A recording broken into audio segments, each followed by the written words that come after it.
ಪ್ರೀತಿಯ ಮಕ್ಕಳೇ, ಈಗ ನಾನು ನಿಮಗೊಂದು ಕತೆ ಹೇಳ್ತೀನಿ, ಆಗ್ಬೋದಲ್ವಾ? ಚಿಕ್ಕಂದಿನಲ್ಲಿ ನನ್ನ ಅಮ್ಮ ನನಗೆ ಈ ಕತೆ ಹೇಳಿದ್ರು. ಒಂದು ದಿವಸ ನಾನು ಚಿಕ್ಕ ಹುಡುಗಿ ಆಗಿದ್ದಾಗ, ನಿಮ್ಮ ಹಾಗೆ ಬಹುಶಃ ನಾನು 1ನೇ ಕ್ಲಾಸಲ್ಲೋ 2ನೇ ಕ್ಲಾಸಲ್ಲೋ ಇದ್ದಿರಬೇಕು, ಆಯಿತಾ? ಒಂದು ದಿವಸ ರಾತ್ರಿ ನನಗೆ ನಿದ್ದೆನೇ ಬಂದಿರಲಿಲ್ಲ. ನಾನು ನನ್ನ ಅಮ್ಮನ ಪಕ್ಕ ಮಲ್ಕೊಂಡಿದ್ದೆ. ಯಾವಾಗಲೂ ಆವಾಗ ಅಮ್ಮನ ಪಕ್ಕನೇ ಮಲ್ಕೊಂಡಿರ್ತಾ ಇದ್ದೆ, ಆಯಿತಾ? ಅಮ್ಮ ಕೇಳಿದ್ರು, ಯಾಕೆ ಪುಟ್ಟ, ನಿದ್ದೆ ಬಂದಿಲ್ವ ನಿನಗೆ ಅಂತ ಕೇಳಿದ್ರು. ನಾನು ಹೇಳಿದೆ, ಇಲ್ಲಮ್ಮ, ನಿದ್ದೆ ಬಂದಿಲ್ಲ ನನಗೆ, ಕತೆ ಹೇಳಮ್ಮ ಅಂತ ಹೇಳಿದೆ. ಆವಾಗ ಅಮ್ಮ ಹೇಳಿದ್ರು, ಪುಟ್ಟ, ನಾನು ನಿನಗೆ ಮಾದನ್ ಕತೆ ಹೇಳ. ಕಟ್ಟಿಗೆ ಮಾಡಿ ಅದನ್ನು ಮಾರಾಟ ಮಾಡಿ ಜೀವನ ಮಾಡ್ತಾ ಇದ್ದ ಮಾದ. ಹೌದಮ್ಮ, ನಂಗೆ ಗೊತ್ತಿಲ್ಲ, ಆ ಕತೆ ಹೇಳಮ್ಮ ನನಗೆ ಅಂತ ನಾನು ಕೇಳಿಕೊಂಡೆ. ಅಮ್ಮ ಹೇಳಿದ ಆ ಕಥೆಯನ್ನು ನಾನು ಈಗ ನಿಮ್ಗೆ ಹೇಳ್ತೀನಿ, ಆಗ್ಬೋದಲ್ವಾ? ಒಂದಾನೊಂದು ಊರಿನಲ್ಲಿ ಮಾದ ಎಂಬ ಯುವಕ ಇದ್ದ. ಆ ಯುವಕ ಕಾಡಿಗೆ ಹೋಗಿ ಮರ ಕಡಿದು ಕಟ್ಟಿಗೆ ಮಾಡಿ ಮಾರಾಟ ಮಾಡಿ ಏನು ಸಂಪಾದನೆ ಬಂತು, ಆ ಸಂಪಾದನೆಯಲ್ಲಿ ಮನೆಗೆ ಏನು ಬೇಕು ಅದೆಲ್ಲ ವಸ್ತುಗಳನ್ನು, ಅಕ್ಕಿ ಮತ್ತು ಬೇಳೆ ಎಲ್ಲ ಬೇಕಲ್ವ, ಅದೆಲ್ಲ ತಂದು ಅವನು ಜೀವನ ಮಾಡ್ತಾ ಇದ್ದ. ಅವನಿಗೆ ಹೆಂಡತಿ ಮಗು ಕೂಡ ಇದ್ದರು, ಆಯ್ತಲ್ವ, ಮಾದ. ಅವನು ಒಂದು ದಿವಸ ಹೀಗೆ ಕಟ್ಟಿಗೆ ಕಡಿದು ತರಬೇಕು ಅಂತ ಕಾಡಿಗೆ ಹೋದ. ಆದರೆ ಅವನು ಸಿಕ್ಕ ಮರವನ್ನೆಲ್ಲ ಕಡಿದು ಹಾಕ್ತಿರ್ಲಿಲ್ಲ. ಅವನಿಗೆ ಮರಗಳು, ಕಾಡು ಅಂದರೆ ತುಂಬ ಪ್ರೀತಿ. ಅವನು ಹೆಚ್ಚಾಗಿ ಏನು ಅಂದರೆ, ಕೆಳಗೆ ಏನಾದರೂ ಕಟ್ಟಿಗೆ ಬಿದ್ದಿದೆಯಾ ಅಂತ ನೋಡ್ತಾ ಇದ್ದ. ಹಾಗೆ ಮರ ಬಿದ್ದಿದ್ರೆ ಅದನ್ನು ಅವನು ಬಿದ್ದ ಮರವನ್ನೇ ಕಡಿದು ಕಟ್ಟಿಗೆ ಮಾಡಿ ತೆಗೆದುಕೊಂಡು ಹೋಗ್ತಾ ಇದ್ದ. ಹಾಗೆ ಬಿದ್ದಿರೋ ಮರ ಅವನಿಗೆ ಕಂಡಿಲ್ಲ ಅಂದರೆ, ಎಲ್ಲಿ ಎತ್ತರವಾಗಿ ಟೊಂಗೆ ಹೋಗಿದೆ, ಆ ಟೊಂಗೆಯನ್ನು ಕಡಿದರೆ ಮತ್ತೆ ಚಿಗುರಿ ಮರ ಚೆನ್ನಾಗಿ ಆಗ್ಬೋದು ಅಂಥದ್ದನ್ನು ಗಮನಿಸಿ ಅವನು ಆ ಟೊಂಗೆಯನ್ನು ಕಡಿದು ತುಂಡು ಮಾಡಿ ಅವನು ತಗೊಂಡು ಹೋಗ್ತಾ ಇದ್ದ. ಇವತ್ತು ಹಾಗೆ ಹುಡುಕಿಕೊಂಡು ಬಂದ ಅವನು. ಕಾಡಿನ ಸ್ವಲ್ಪ ಒಳಗೆ ಹೋದಾಗ ಅಲ್ಲಿ ಒಂದು ಕೆರೆ ಇದೆ. ಅವನು ಮುಂಚೆನೇ ನೋಡಿದ್ದ. ಆ ಕೆರೆಗೆ ಬಾಗಿಕೊಂಡು ಒಂದು ಮರ ಇತ್ತು, ಆಯಿತಾ? ಆ ಬಾಗಿದ ಮರದಿಂದ ಒಣಗಿದ ಎಲೆಗಳು ಕೆರೆಗೆ ಬೀಳ್ತಾ ಇದ್ದವು. ಆವಾಗ ಅವನಿಗಾಯಿತು, ಈ ಗೆಲ್ಲನ್ನು ನಾನು ಕಡಿದರೆ ಅದು ಮತ್ತೆ ಚಂದ ಚಿಗುರ್ಬೋದು, ಹಾಗೆ ತುಂಬ ಎಲೆಗಳು ನೀರಿಗೆ ಉದುರಲಾರದು ಅಂತ ಅಂದುಕೊಂಡು ಅವನು ಏನು ಮಾಡಿದ, ಸರಸರ ಅಂತ ಮರವನ್ನು ಏರಿದ. ಅವನ ಹತ್ರ ಒಂದು ಕೊಡಲಿ ಇತ್ತು. ಆ ಕೊಡಲಿಯನ್ನು ತೆಗೆದುಕೊಂಡೇ, ಅವನು ಒಂದು ಕತ್ತಿ ಇರುತ್ತೆ ಅವನ ಹತ್ರ, ಮತ್ತೊಂದು ಕೊಡಲಿ ತೆಗೆದುಕೊಂಡೇ ಅವನು ಮರವನ್ನು ಹತ್ತಿದ್ದು. ಅವನು ತುಂಬ ಜಾಗ್ರತೆಯಾಗಿ ಮರ ಹತ್ತಿದ. ಯಾಕೆಂದರೆ ಆ ಗೆಲ್ಲು ಹೇಗಿತ್ತು, ಅದು ನೀರಿಗೆ ಬಾಗಿಕೊಂಡಿತ್ತು, ಕೆರೆಯ ನೀರಿಗೆ ಬೀಳಬಾರ್ದಲ್ವ ಮತ್ತೆ ಕೆರೆಗೆ. ಹಾಗಾಗಿ ಅವನು ಜಾಗ್ರತೆಯಿಂದ ಹತ್ತಿ ಭದ್ರವಾಗಿ ಮರದ ಗೆಲ್ಲನ್ನು ಒಂದು ಕೈಯಲ್ಲಿ ಹಿಡ್ಕೊಂಡ. ಮತ್ತೆ ಎಲ್ಲಿ ಕೂರ್ಬೋದು ಅಲ್ಲಿ ಸರಿಯಾಗಿ ಕೂತ್ಕೊಂಡು ಅವನು ಟೊಂಗೆಯನ್ನು ಕಡಿಯತೊಡಗಿದ. ಕಡಿಯುತ್ತಾ ಇದ್ದಾಗ ಏನಾಯಿತು ಅಂತೇಳಿದ್ರೆ, ಪ್ರಮಾದವಶಾತ್ ಅವನು ಬೀಳಲಿಲ್ಲ. ಅವನ ಕೈಯಿಂದ ಕೊಡಲಿಯು ಜಾರಿ ನೀರಿಗೆ ಬಿತ್ತು. ಅಯ್ಯಯ್ಯೋ ಅಂತ ಅವನು ನೋಡ್ತಾ ಇದ್ದ ಹಾಗೆ ಆ ಕೊಡಲಿ ನೀರಿನಲ್ಲಿ ಮುಳುಗಿ ಹೋಯಿತು. ಯಾಕೆ ಹೇಳಿ, ಅದು ಕಬ್ಬಿಣದ ಕೊಡಲಿ. ಅದಕ್ಕೊಂದು ಮರದ ಹಿಡಿ ಕೂಡ ಇತ್ತು, ಕೈಯಲ್ಲಿ ಹಿಡ್ಕೋಬೇಕಲ್ಲ ಅದಕ್ಕೆ. ಆ ಕಬ್ಬಿಣದ ಕೊಡಲಿ ಆಗಿದ್ದರಿಂದ ಅದು ನೀರಿನೊಳಗೆ ಮುಳುಗಿಯೇ ಹೋಯಿತು. ಅಯ್ಯಯ್ಯೋ, ನನ್ನ ಕೊಡಲಿ ಬಿದ್ದೋಯ್ತಲ್ಲಪ್ಪ ಅಂತ ಅವನು ಇನ್ನೇನು ಸರಸರ ಅಂತ ಮರದಿಂದ ಕೆಳಗೆ ಇಳಿಬೇಕು, ನೀರಿನಲ್ಲಿ ಮುಳುಗಿ ಆ ಕೊಡಲಿಯನ್ನು ಸಿಕ್ಕುತ್ತಾ ಅಂತ ಹುಡುಕಿ ತಗೋಬೇಕು, ಆಯ್ತಲ್ವಾ? ಹಾಗೆ ಅವನು ಮರದಿಂದ ಇಳಿಬೇಕು ಅಂತ ಯೋಚನೆ ಮಾಡ್ತಾ ಇದ್ದಾಗ ಎಂಥ ಸೋಜಿಗ, ಆಶ್ಚರ್ಯ! ಆ ನೀರಿನ ಆಳದಿಂದ ಒಬ್ಬ ಚೆಲುವೆ ಮೇಲೆ ಬರ್ತಾಳೆ. ಚಂದದ ಯುವತಿ, ಆಯಿತಾ? ಆಕೆ ಮನುಷ್ಯರ ರೀತಿ ಇರಲಿಲ್ಲ, ದೇವತೆ ಹಾಗೆ ಇದ್ಲು. ಕಥೆಯಲ್ಲಿ ಕೇಳ್ತಾ ಇದ್ನಲ್ಲ, ಎಷ್ಟು ಸಲ ಅವನು ಕೂಡ, ಮಾದ ಕೂಡ ಅವನ ಅಮ್ಮನಿಂದ ಕತೆ ಕೇಳಿದ್ದ.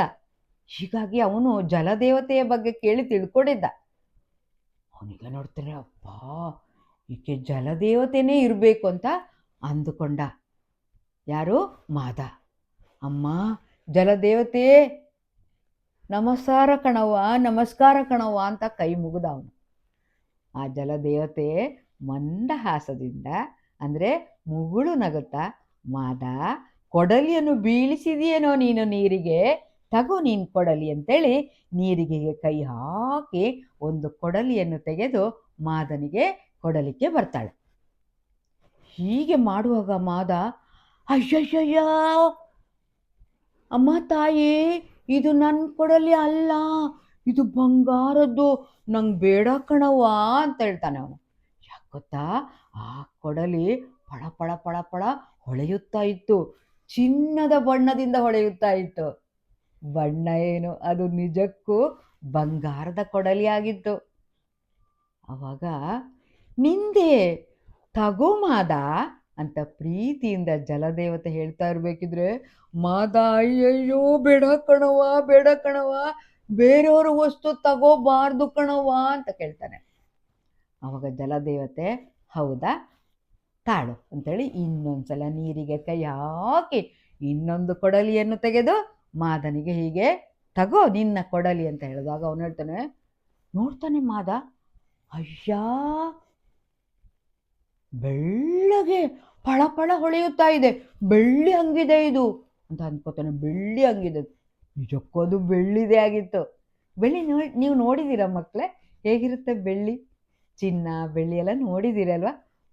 ಬೆಳ್ಳಿ ಬೆಳ್ಳಗೆ ಆಯ್ತಾ.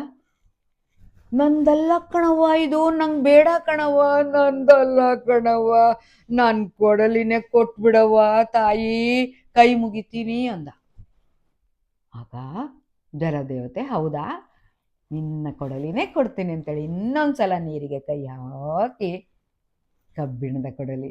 ಯಾವ ಕೊಡಲಿ ಅದು? ಮಾದನದೇ. ತುಂಬ ಖುಷಿಯಾಯಿತು ಮಾದನಿಗೆ. ನಂದೇ ಕಣವ ಇದು, ನಂದೇ ಕಣವ ತಾ ತಾ ತಾ ತಾ ಅಂತೇಳಿ ಅವನು ಕೊಡಲಿಯನ್ನು ತೆಗೆದುಕೊತಾನೆ. ಅಡ್ಡ ಬಿದ್ದೆ ಬುದ್ಧಿ ಅಂತ ಹೇಳ್ತಾನೆ ಅವನು. ಆಯಿತಾ, ಅಮ್ಮ ತಾಯಿ ಅಂತೇಳಿ ಕೈ ಮುಗಿತಾನೆ.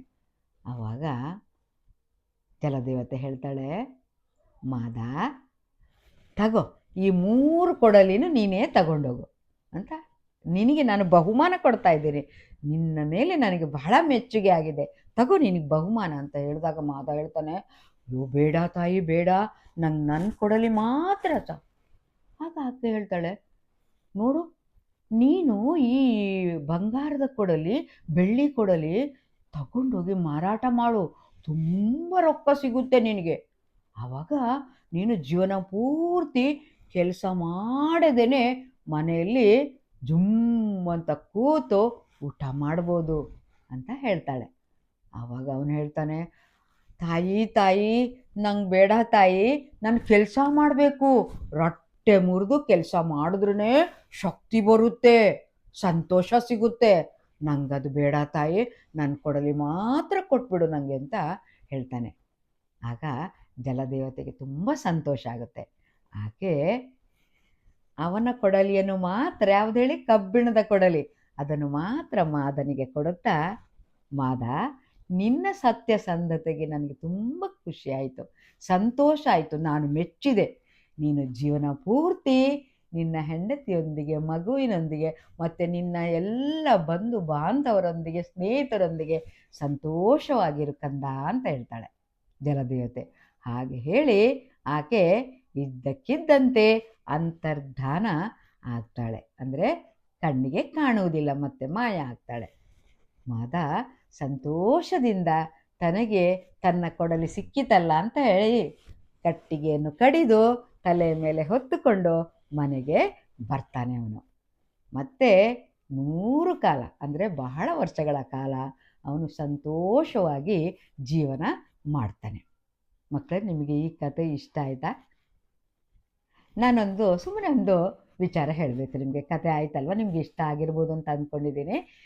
ಏನು ಗೊತ್ತಾ, ನಾನು ಚಿಕ್ಕಂದಿನಲ್ಲಿ ಕತೆ ಕೇಳಿದೆ ಅಂತ ಹೇಳಿದಲ್ಲ, ಮತ್ತು ಸ್ವಲ್ಪ ದಿವಸ ಆದಮೇಲೆ ನನ್ನ ಅಮ್ಮ ಸರಿಯಾಗೇ ಹೇಳಿರ್ಬೋದು, ನಾನು ಹೇಳ್ತಾ ಅಮ್ಮ ಒಂದು ಅದಕ್ಕೆ ಜೊತೆಗೊಂದು ಪದ್ಯ ಕೂಡ ಹೇಳ್ತಾ ಇದ್ರು ನನ್ನ ಅಮ್ಮ. ಆಯಿತಾ, ನಾನು ಅದು ತುಂಬ ದಿವಸ ಕಳೆದ ಮೇಲೆ, ಮಾದ ನೀನು ಬೇದಾರ ಬೇಡ ನಿನ್ನ ಕೊಡಲಿ ಇದುವೆ ಅಲ್ಲ, ನಿನ್ನ ಕೆಲಸವ ಸಾಧಿಸು ಬೇಗ ಅಂತ ಹೇಳ್ತಾ ಇದ್ದೆ.